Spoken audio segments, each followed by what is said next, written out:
empezamos, ¿no? ¿Sí?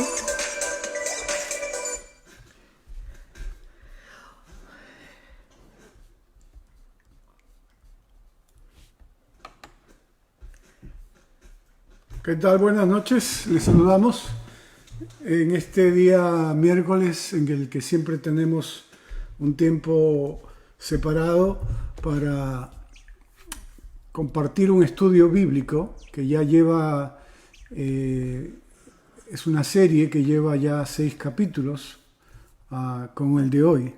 5, perdón. 5. ¿Cómo están? ¿Qué tal? Yo pensé que todavía no estábamos conectados, pero bueno, lindo verles, conectarnos, encontrarnos cada miércoles a esta hora desde casa. Yo soy la pastora Sonia Vaca Zúñiga, así que gracias a Dios por este encuentro. Y sí, seguimos caminando en esta serie en la Biblia, el libro de los libros, ¿verdad? En la 5ª sesión de la serie, entonces. Correcto, sí. Aquí estamos. Así que quiero que podamos cantar. Vamos a cantar, ¿verdad? Sí. Justamente bueno. Es una de las palabras del apóstol Pablo a Timoteo, una de las bendiciones que él da. Él dice: por tanto, al Rey eterno, inmortal, invisible, único Dios, a Él sea honor y gloria por los siglos de los siglos. Primera de Timoteo 1:17. Y alguien lo transformó en canción. Ajá. Y nosotros la cantamos. Qué bueno. Al único que es digno de recibir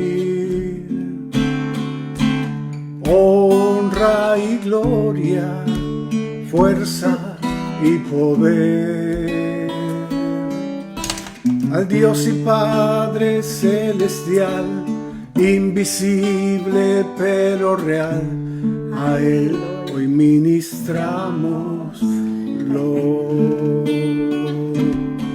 Te coronamos, Señor y Rey Jesús, te coronamos, Señor y Rey Jesús, adoramos tu nombre, nos rendimos a tus pies, consagramos todo nuestro ser a ti. Una vez más, al único que es digno de recibir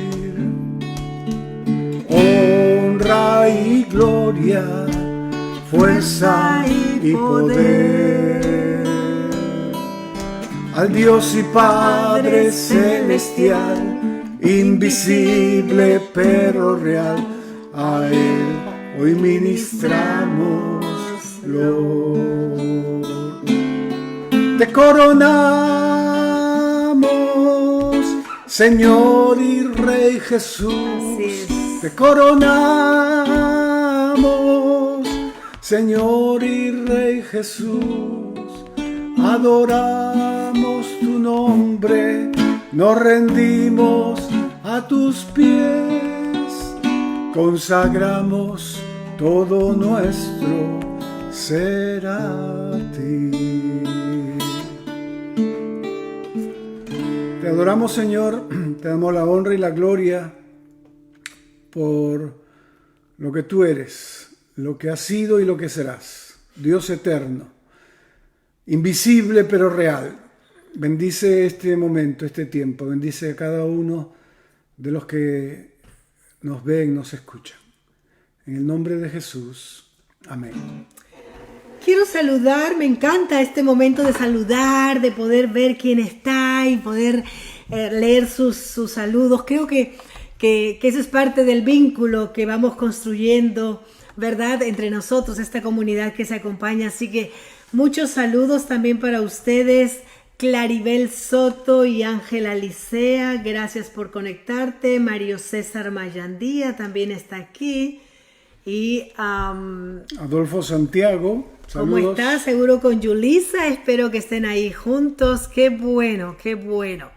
Gracias a Dios. Bueno, Aquí estamos. Y ¿recuerdan de qué hablamos la semana pasada en la cuarta sesión de esta serie? ¿Alguien puede escribir ahí los géneros literarios o estilos literarios que hablamos? Bueno, si se acuerdan de algún género literario en que fue escrito la Biblia, por favor escríbanlo. Estamos haciendo siempre preguntitas para ver cuánto recuerdan. Lo pueden dejar allí y nosotros lo leeremos al final de la sesión de hoy. Quiero leer, como lo hice la semana pasada, un texto bíblico y hoy se encuentra en la carta del apóstol Pablo. Muy probablemente Pablo fue el autor de esta carta, la carta a los Hebreos en el capítulo 4, versículo 12. 4, versículo 12. Miren lo que dice Hebreos 4, capítulo 12. Ciertamente la palabra de Dios es viva y poderosa, y más cortante que cualquier espada de dos filos. Penetra hasta lo más profundo del alma y del espíritu, hasta la médula de los huesos, y juzga los pensamientos y las intenciones del corazón. Este es un texto bíblico donde la Biblia habla de sí misma, se describe a sí misma. Es una belleza realmente. Nos invita a encontrar la razón por qué este libro está ahora en nuestras manos, en tus manos, ¿verdad? Entonces recuerda Hebreos capítulo 4, versículo 12. Un predicador dijo: para mí la Biblia no es Dios, es la voz de Dios. Y me asombro cada vez que la escucho. Qué hermoso, ¿verdad? Eso sucede conmigo y seguro que contigo también, ¿no? Cada vez que la leemos nos asombramos de la forma como nos nutre, cómo nos encamina, cómo es luz en tiempo de oscuridad y cómo hace que nuestro gozo, nuestros tiempos de alegría realmente nos permitan mirar a Dios y agradecerle, porque de Él viene todo. Gracias a Dios. ¿De qué materiales se usaron para escribir la Biblia? Esa es una pregunta con la que queremos empezar esta quinta sesión. ¿Con qué materiales? Básicamente se usaron dos materiales. Uno es el papiro y el otro es el pergamino. El papiro es una planta, es hecho de una planta, de una caña que lleva el mismo nombre, papiro, y que solía crecer en lagos y ríos, en lugares no profundos, en el área de Egipto y Siria. Entonces se usaba desde la antigüedad. Este era el material que se usaba para escribir, e incluso se usó 2 siglos después de Cristo. Entonces recuerden el papiro. Y el otro es el pergamino. Ese es el otro material que se usó para escribir la Biblia. Ahora, el pergamino, la materia prima para el pergamino eran las pieles de diferentes animales. Se curtía la piel, por ejemplo, de la cabra, de la oveja, del antílope y de otros animales. Y entraban en un proceso, por supuesto, estas pieles. Se les quitaba el pelo, se trabajaba, se cepillaba, se usaban cepillos para trabajar de tal manera que quede un material que se podía usar para escribir y que perduraría, ¿no? Que perduraría por mucho tiempo. Eso era muy importante en aquellos tiempos, ¿verdad? Entonces, papiro y pergamino, efectivamente. Para esos dos tipos de materiales, la pluma que se usaba para escribir era básicamente una caña de junco con punta, pero se hacía una tinta que tenía 3 elementos: carbón, goma y agua. Esos 3 elementos conformaban la tinta con la cual podían escribir, sea sobre el papiro o el pergamino. Habían también inscripciones en piedra, con una pluma de hierro, y también se hacían tablillas de arcilla, previamente cuando estaban suaves, con un instrumento agudo se escribía y luego se ponía a secar para que quedara plasmado en forma permanente. y esto es parte de la historia de la Biblia misma. Estamos hablando de la composición de la Biblia. Hemos escuchado el texto que habla del poder de la Biblia, el poder sobrenatural que tiene la Biblia, pero nos hemos adentrado en la parte física de la construcción de la Biblia, ¿no? Que es importante, que a veces no lo compartimos en un estudio bíblico común, pero queremos que... Claro, enfatizamos en lo que es, ¿no? Palabra de Dios. Claro. Pero estamos hoy hablando de la construcción física, material. ¿Cómo fueron preservados los libros de la Biblia? Es una pregunta interesante. ¿Cómo fueron preservados? ¿Cómo nos aseguramos? ¿Cómo sabemos nosotros que realmente lo que tenemos hoy es lo que decía el texto original? ¿Cómo?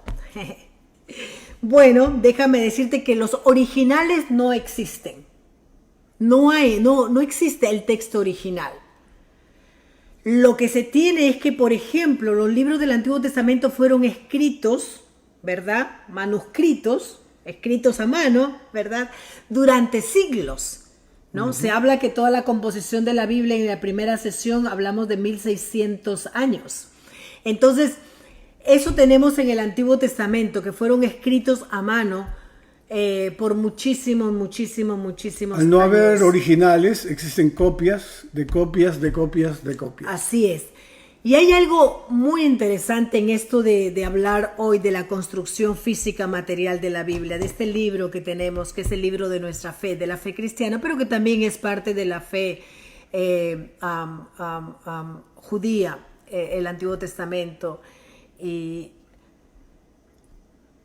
hay algo que se llama arqueología bíblica. ¿Qué es la arqueología bíblica? La arqueología, sabemos lo que es la arqueología, ¿verdad? La arqueología es una ciencia que se encarga del estudio de la historia, del cambio de las sociedades, de cómo las sociedades se han formado y han ido cambiando, etcétera, etcétera. Bueno, dentro de la arqueología hay algo que se llama arqueología bíblica, que es una disciplina, una rama de esta ciencia que se dedica al estudio, a la investigación, a la preservación de todo lo que es el material bíblico. Exactamente. ¿Verdad? Entonces, el estudio de todo lo que contiene aquí, materiales que se han encontrado, pero también la historia, los lugares. Es decir, hay algo científico con respecto a la investigación y al estudio de la Biblia como tal, como libro. Bueno, tenemos entonces, y es importante, que la arqueología bíblica nos ha ayudado muchísimo a entender, a conocer, a saber cómo es que este libro que hoy tenemos llegó hasta nuestras manos.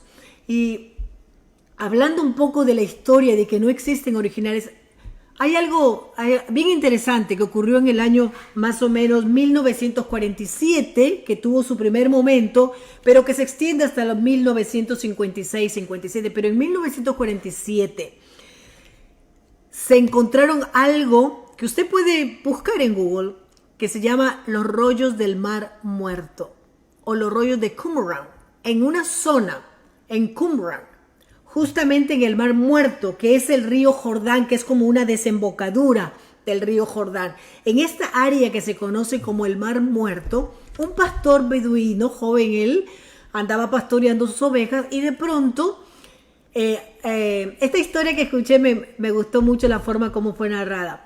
El pastor tira una piedra, ¿verdad? Y suena, al caer la piedra, suena. Y entonces él dice, aquí hay algo, ¿no? Entonces, como cuando hemos estudiado la historia de nuestro país, o la historia universal, y uno ve cómo los arqueólogos o la gente por casualidad incluso encontró tesoros escondidos, ¿verdad? Así como haciendo otras cosas, de pronto se encontró con tesoros escondidos. Bueno, esto más o menos es la historia de este pastor beduino. Al tirar la piedra escuchó que eso no dijo, aquí hay algo. Y cuando fue a buscar dónde había ocurrido ese sonido, dónde la piedra había caído, encontró vasijas de barro, que al abrirlas habían rollos, ¿verdad? Rollos. Y escritos, aparentemente pues sin ningún valor, pero las llevó a un sacerdote del cerca al lugar donde se encontraron y sin saber exactamente de qué se trataba, sino después, gracias a la ciencia y a la arqueología y todo eso, se pudo saber que estos eran los escritos más antiguos de la Biblia, llamados los rollos del Mar Muerto o los rollos de Qumran. En esos escritos habían 2 copias del libro de Isaías. Que son los más largos, los más extensos, ¿verdad? De estas copias que se tienen. Casi Entonces, completo el libro de Isaías. Completo. Entonces, pero también habían porciones de Génesis, de los Salmos, y habían porciones incluso del Nuevo Testamento. Así es. Estos rollos eran o han sido comparados con los más modernos, en la diferencia de 1000 años, y encontraron una similitud de un 95%. Fueron 900 rollos que se han encontrado, aproximadamente, ¿no? Sí. Porque fue pues cuando este pastor joven descubrió estas vasijas, pero luego se siguió todo el trabajo ya especializado que llevó pues de 1947 a 1956-57. Este 95% hace que había un 5% en la cual había variaciones ortográficas y pequeños errores. Estos rollos que se encontraron son testigos invaluables realmente para la historia de los manuscritos del Antiguo Testamento, ¿no? Se dice que estos rollos que fueron encontrados estaban escritos en hebreo, en arameo y en griego, ¿no? Exactamente. Así que lo que demuestra también, o demostraba este descubrimiento, la diligencia en la redacción, el cuidado, ¿verdad?, de la Biblia.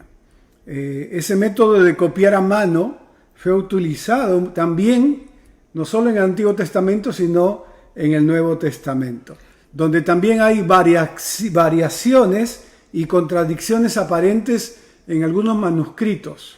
En los museos, bueno, y hoy ya no necesitamos incluso ir a los museos o estar en Inglaterra o en Jerusalén, donde están estos manuscritos, porque por YouTube lo podemos encontrar y uno puede ver allí cómo están preservados, obviamente. Me tocó a mí tener como profesor a Bruce Metzger, una eminencia en la composición del Nuevo Testamento, de los manuscritos. Es una persona que tuvo a la mano y estudió de primera fuente, vio cada manuscrito y tomó nota. Bruce Metzger, un americano que llegó a Argentina, eso fue el año 91. En los años que estudiábamos allá. Tengo un autógrafo de él en mi Biblia griega, porque estudiaba griego, y él llegó a enseñarnos unas clases. Bruce Metzger, ¿no? Y para mí era imagínense ustedes el impacto de saber que está al lado de una persona que convivía en ese entonces con los manuscritos, que los tuvo a la mano, que los veía con sus propios ojos en persona. Y que trabajó, ¿no?, en la traducción. Trabajó en esa Biblia griega del Nuevo Testamento. Aprendí muchísimo en ese momento, pero él dice que no hay muchas variaciones, que en lo esencial el Nuevo Testamento está presente y que en los pequeños detalles se observa la fidelidad de los escribas, el papel que jugaron los escribas. ¡Wow! ¡Qué bueno! Así que seguimos aquí en este estudio fascinante de nuestro libro de la fe. ¿Cómo se dividió la Biblia en capítulos y versículos? Es lo que prometimos la semana pasada, responder y preguntamos. Ajá. Originalmente en la Biblia no estuvo dividida ni en capítulos, ni en versículos, ni tenía los títulos o los subtítulos que encontramos ahora en este libro. Justamente precioso si ustedes entran a ver los manuscritos, que están escritos en los pergaminos, ¿verdad? Papiros, pergaminos, y como el idioma hebreo se escribe de de derecha a de izquierda. derecha a izquierda, incluso no hay separación, ¿verdad? No hay signos de puntuación, no hay vocales, porque en el lenguaje no hay vocales de ellos, no hay separación de las palabras, es decir, es como un escrito a mano corrido. Y en el manuscrito del Nuevo Testamento todo es mayúscula, no existen puntos de signos de puntuación, todo es mayúscula, también se puede ver eso, porque recién los signos de puntuación, la ortografía, se dio en el idioma griego a partir del siglo II. Así es. Entonces la única forma que, por ejemplo, Pablo, cuando trabajaba así, porque no había forma, puede decir, vamos a tal libro, tal capítulo, tal versículo. Entonces la única forma, por ejemplo, que se encontraba para hacer referencia era citar. Pablo decía, así como está escrito, o así como Isaías dijo o había dicho. O sea, esa era la forma como los autores del Nuevo Testamento hacían referencia al Antiguo Testamento, así como fue dicho, así como Isaías fue dicho, así como el profeta Jeremías dijo. Esa era la forma de hacer referencia, porque no habían capítulos, no habían Ahora versículos. vienen ya numerados. Ahora déjenme leer Romanos 3:10 y Romanos 9:29. Entonces dice así: así está escrito, no hay un solo justo, ni siquiera uno. Entonces era como para la invitación, ¿verdad? A que había uno que ir a un texto Del Antiguo Testamento. ¿Verdad?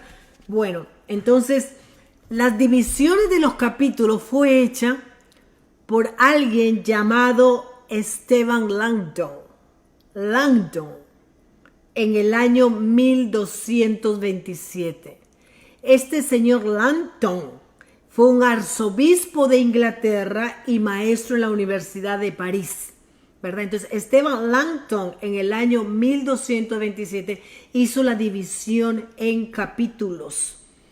Unos 3 siglos después, el conocido impresor y humanista francés Robert Estienne realizó la actual división en versículos del Nuevo Testamento en el año 1551.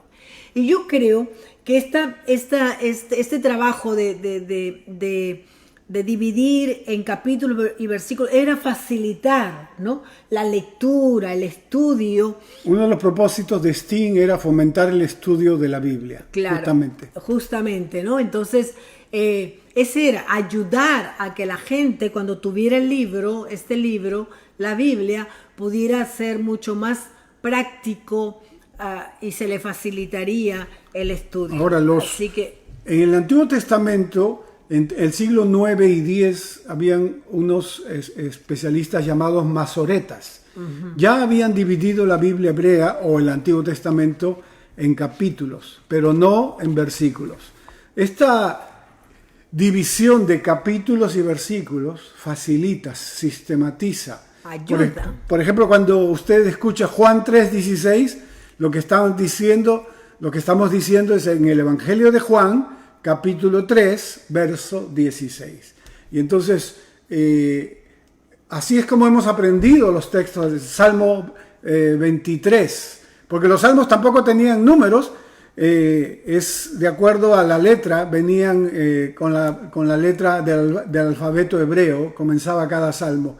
Entonces, hoy decimos Salmo 23 y usted inmediatamente lo asocia.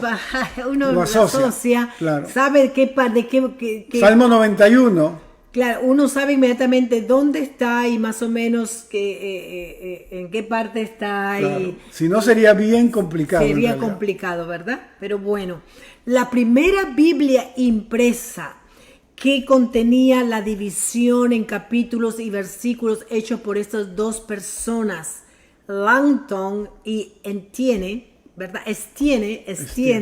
Langton y Estienne, se llamó la Biblia de Ginebra y este trabajo se realizó en Suiza. Así se le conoció a esta primera Biblia que contenía el trabajo que estas personas Lanton y Estienne habían hecho de separar en capítulos y en versículos. Así que esta primera Biblia se publicó en Suiza en el año 1560. Y a fines del siglo XVI, los judíos, los protestantes y los católicos romanos habían aceptado esta misma división de capítulos y versículos, como se había hecho por estos dos expertos, estas dos personas que trabajaron. Contribuyeron. Que contribuyeron, mucho, ¿verdad? Y como nada es perfecto que hayamos hecho los seres humanos, esa división ha ocasionado que muchas veces los seres humanos le demos malas interpretaciones, ¿no? Hay un texto que en la carta del apóstol Pablo a Timoteo le dice estas palabras, 2 de Timoteo 2:15, procura con diligencia presentarte a Dios aprobado, como obrero que no tiene de qué avergonzarse, que usa bien la palabra de verdad. Entonces dicen los comentaristas esta parte, que usa bien, en realidad el verbo ahí es cortar, que corta bien la palabra de verdad. Le dijimos que los manuscritos vienen sin separación, sin claro. división. Entonces había que poner el sentido, porque hoy en día, aparte de capítulos y versículos, las Biblias le añadieron títulos. Eso ya es más moderno. Y cada Biblia tiene diferentes títulos, por supuesto. Sí. ¿Y qué pasa? De que se corta a veces el sentido de un verso para saltar al otro verso, le ponen un título y corta el sentido. Por eso es importante el contexto. El contexto quiere decir lo que lo rodea. Por eso es importante entender cuando hablamos de un texto bíblico, cuál es el capítulo que lo rodea, ¿no? ¿Dónde se encuentra ese pasaje? ¿Dónde está ese pasaje también en el contexto de todo el libro y en el contexto de toda la Biblia? Hay un dicho popular que se usa en interpretación bíblica que dice, un texto fuera de su contexto es un pretexto. Y eso es algo de lo que empezamos diciendo en la primera reunión, en la primera sesión de este estudio, de interpretar literalmente lo que no es literalmente. Por eso hemos enseñado sobre los géneros literarios de la Biblia, ¿no? Así es, para ¿verdad? que podamos interpretar adecuadamente, correctamente la Biblia. Lo que hace el contexto es dar luz al texto. Tú puedes tomar un texto, pero tienes que ver todo lo que hay alrededor, ¿verdad? Donde está inserto ese texto. Y eso lo que va a hacer es darte luz, va a iluminar el texto.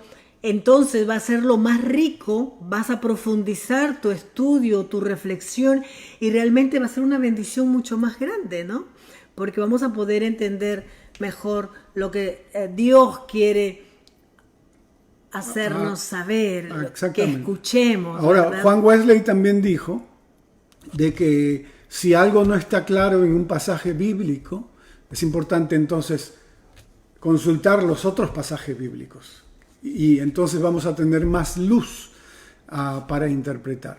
Totalmente. Es lo que hacemos con los sermones, con los estudios bíblicos, ¿verdad? De buscar, esto dice aquí Pablo, pero qué dice Pedro, pero qué dijo Jesús, pero qué dice, ¿no? Y entonces poder acercarnos más a lo que Dios quiere que escuchemos, porque al final es el libro que guía nuestras vidas y que al ponerlo en práctica se convierte en palabra de Dios para nosotros, Amén. Los hijos y las hijas de Dios. Pero bueno, nos quedamos aquí entonces, ¿no? Qué interesante. Saludamos a María estas Castañeda, preguntas. Bexy Belmonte. Vi también a Fabricio Bruno, dice saludos desde Brasil. Sí, Fabricio, Dios te bendiga. Sé que estás por Brasil, así que Dios siga guiando tu camino. Así que imagínense desde diferentes lugares, nos están acompañando Susi Pérez, también Egna García, también buenas noches para ti, espero que estén bien todos por casa. Daniela Andreina.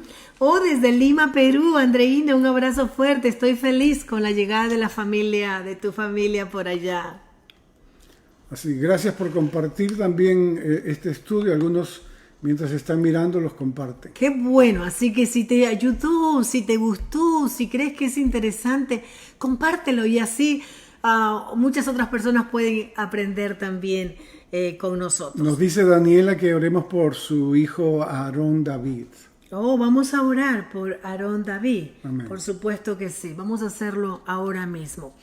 Vamos a orar para terminar entonces este tiempo de estudio. Amén. Me encantó, está muy rico esto.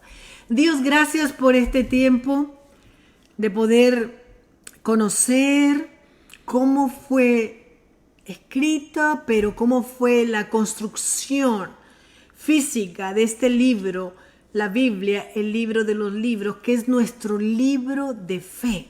Sí, Señor. Gracias por las ciencias que han trabajado fuertemente y que nos ayudan a entender.